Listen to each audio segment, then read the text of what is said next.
Abi Obakoye.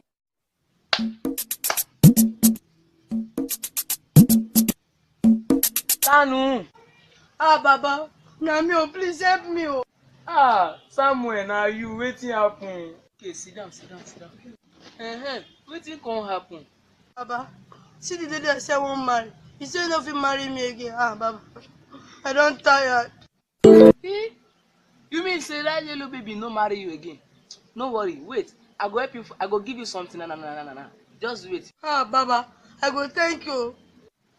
You see this thing I wan give you, eh? If you don't work for that yellow baby, see, come kill me tomorrow. Okay, take. Thank you, Baba. Thank you, Baba. How I go use am? Shebi you tell me say na in front of you how the girl dey do. If you don reach home, first early tomorrow morning, put am for your hand like this. Use am rub your face. Make sure say na the girl you first see o.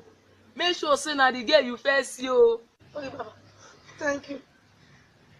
Okay. Goodbye. Thank you. Akinyele wants to marry wife. He don't want to. What is the time? What I go use the way Papa give me?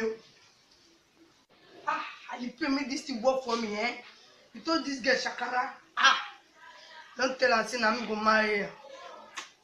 It is na lie, the laugh. Some bride price.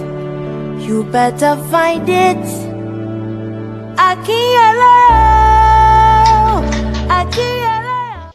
I'm looking for husband, oh, my love, oh, my love, oh. I'm looking for husband, oh, my love, oh. Ilé. Mo sọ náà, this is the house. I'm coming.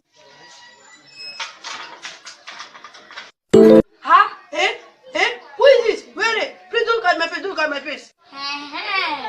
Okay, now you. Now who you dey find? No be me. Hey, I love you.